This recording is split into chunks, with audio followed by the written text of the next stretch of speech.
নমস্কার বন্ধুরা, the food এক্সপ্রেসের পক্ষ থেকে আপনাদেরকে জানাই অনেক অনেক স্বাগত। তো আজকে আমরা নিয়ে চলে এসেছি সাবুর রসমালাই।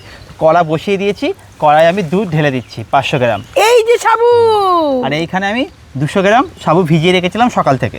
এবার এটাকে আমি ভালো করে হাত দিয়ে চটকে নেব। এই যে সাবুটা এবার জল থেকে ছেঁকে ছেঁকে ছোটো দানা নিয়েছি, আপনারা চাইলে বড় দানা নিতে পারেন, কিন্তু বড় দানা তো আর তাড়াতাড়ি ভিজবে না, ওর জন্য আমি ছোটো দানা নিয়েছি, সকালবেলা ভিজিয়ে নিয়েছিলাম। আজকে হবে সাবুর রসমালাই। অল্প একটু লবণ দেব, এই যে অল্প দিলাম।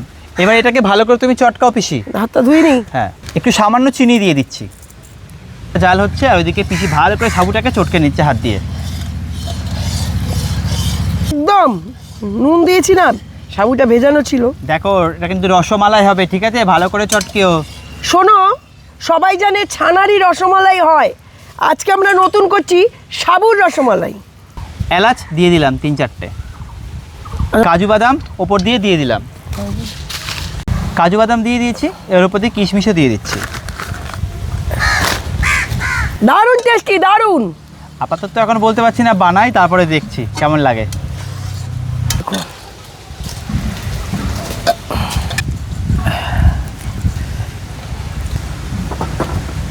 এই দেখুন, এবার আমি গোল গোল করে ছোট ছোট করে গোল গোল করে দেবো এর উপরে সাবুর রসমালাই।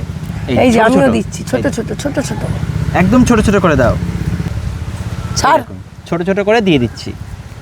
আরে দুধের মধ্যে এমনি ছানা পড়লে ক্ষীর হয়ে যায়, তা দে, ছাড়, কিচ্ছু হবে না, নে। একদম জমে যাবে আজকে। মধ্যে আছে দুধ আছে, এলাচ আছে, আর কাজু আছে, কিশমিশ আছে। আর এই সাবুটাকে ভালো করে ভিজিয়ে রেখে দিয়েছিলাম।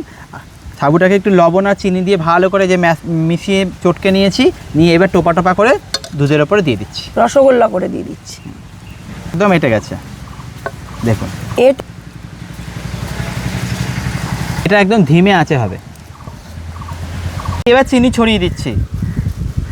না, বেশি দিতে হবে। এই যে পায়েস মানেই মিষ্টি, ক্ষীর মানেই মিষ্টি। না শুভঙ্কর, একটু বেশি দাও বাবা। এই দেখুন, একটাও কিন্তু দেখুন সাবুর গুলিগুলো একটাও ভেঙে যায়নি, দেখেছেন? একদম আস্তে আস্তে রয়েছে। এই দেখুন, সাবু মানেই আঠা, ও তো বলতে পারছে না। আঠা জল লাগলেই এঁটেই যাবে। আমি প্রথমবার একটু ভয় পাচ্ছিলাম যদি ভেঙে যায়, কিন্তু দেখুন একটাও সাবুর এই মানে রসমালাইগুলো ভেঙে যাচ্ছে না, দেখেছেন? তো এইভাবে আরেকটু ফুটিয়ে নেব। চিনি দিচ্ছি, চিনি। আমাকে চুরি করে চিনি দিচ্ছে, তার মানে বুঝলেন এত মিষ্টি খায়। চিনি আমি দিলাম, তাও চিনি দিতে হবে আরও। তো যাই হোক, পায়েসে একটু মিষ্টি মিষ্টি না হলে ভালো লাগে না, তো আরেকটু ফুটুক। এরপরে এটা একদম আগেকার দিনেই মানুষ সাবু ভিজিয়ে ফুটিয়ে খেত, আজকে আমরা রসমালাই করে খাবো। ওদের মতোই হয়েছে। রসমালাই রেডি হয়ে গেছে, তো আমরা ওপর দিয়ে একটু ঘি ছড়িয়ে দিচ্ছি। তো বন্ধুরা দেখতেই পাচ্ছেন যে আজকে সাবুর রসমালাইটা আমরা বানিয়েছি। তো আপনারা কমেন্টের মাধ্যমে অবশ্যই জানাবেন কেমন হয়েছে। একটাও কিন্তু মালাই ভেঙে যায়নি, দেখুন।